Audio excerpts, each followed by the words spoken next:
Alright, let's get right into it. You want to know the real story about alcohol? I'm not talking about the one from the beer commercials. You know, the one with the perfect sunset and all the beautiful, smiling people. And I'm not talking about that happy hour fantasy you play in your head.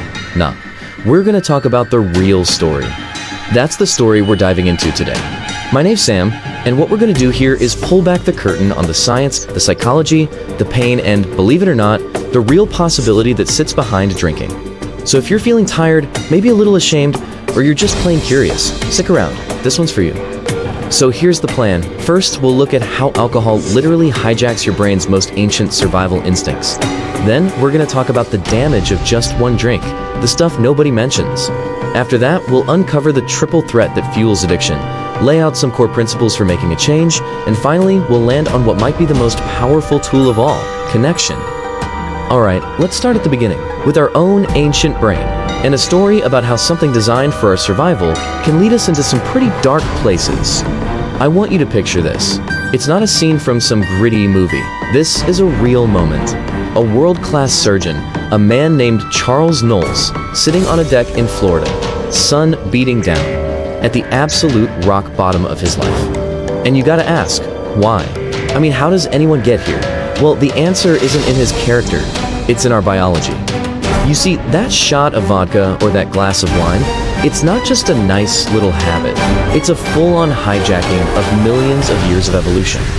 Alcohol basically breaks into the control room of your brain, starts messing with the dials for chemicals like dopamine, and it convinces your most primal ancient circuits that survival isn't about finding food or shelter anymore.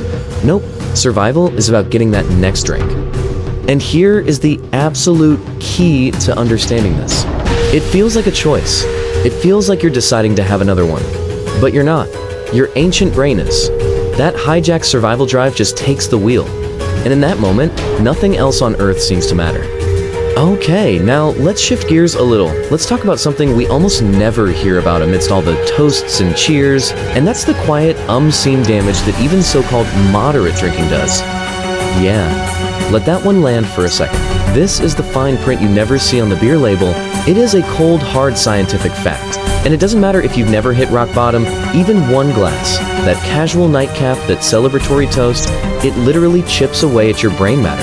It's making your future self just a little bit dimmer. And let's be crystal clear about the science here, because our culture loves to look the other way. We pretend one drink is harmless fun, but alcohol is officially classified as a Group 1 carcinogen. You know what else is in that category? Asbestos. Yeah, it's a fact we've all just sort of collectively decided to ignore. So, if it's so bad for us, why do we keep going back? It's simple, really. Our brains are master storytellers. They're incredible at editing our own memories. The brain conveniently forgets the splitting headache, the dumb arguments, the 3 a.m. anxiety. A man doesn't remember the taste, the laughter, that initial feeling of relief. It rewrites the story every single time, just to make sure you'll do it again. So that brings up a big question. If it's this damaging, why do some people struggle so much more than others? Well, that leads us to the complex formula behind it all, this triple threat of biology, psychology, and stress.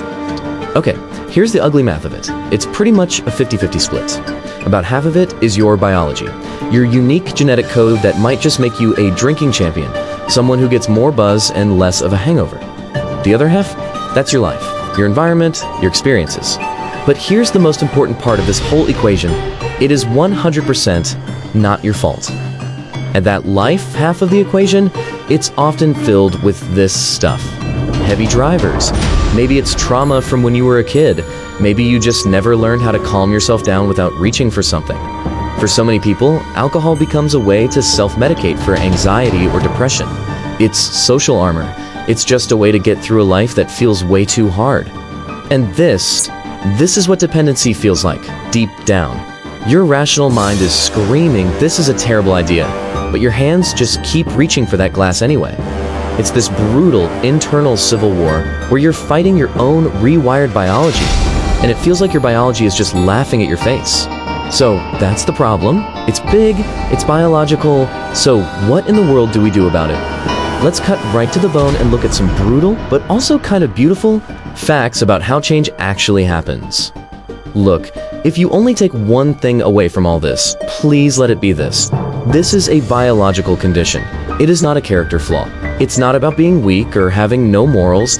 It is about a brain that has been physically and chemically hijacked. Everything starts from there. We talk about willpower all the time, but when it comes to this, it's pretty much a myth. I mean, anyone can stop drinking for a night, right? Maybe even a week. The real challenge, the real work, is in not restarting. And trying to use willpower for that is like trying to stop a tidal wave with a bucket. It's not the right tool for the job. And this lays out the path so clearly. For most people whose brains are hijacked, trying to moderate is this desert mirage they chased for years. Trying to do it all by yourself is basically a recipe for failure. So what works? Community. Making it a team sport. And shifting your focus from just removing alcohol to building an entirely new life. Oh man, this is so critical. If a relapse happens, it is not a sign that you failed for good. Not even close. It's data. That's all it is. It's a learning opportunity. The real path to quitting is often paved with these moments. You fall down, you figure out why, you learn from it, and you get up and try again. Only this time, you're smarter. And that leads us to our final and maybe the most important section of all. This is the missing link. This is the piece that ties all successful change together. You see, the real enemy here isn't just the bottle. It's the secrecy, it's the shame, it's the deep, dark loneliness. It's that profound lie that whispers in your ear at 3 in the morning that you are the only person on the entire planet who feels this way. And the antidote to that poison? It's connection. This is it. This is the missing link. Just finding other people, a community of people who are just deciding not to tell that same lie twice. That is what makes all the difference. Connection beats addiction because it gives you back the very thing that alcohol promised but could never deliver. I really want you to let this one sink in. Real recovery, real sobriety, it isn't about deprivation. It's not about white-knuckling your way through cravings for the rest of your life. It's about building. It's about creating new friendships, new hobbies, new ways of being you that are so damn good, so fulfilling, that alcohol just becomes irrelevant. So why do we drink too much? Because our ancient brains are wired for shortcuts, and we live in a world that's a pressure cooker. You're not broken, you're not weak, you're just unprotected.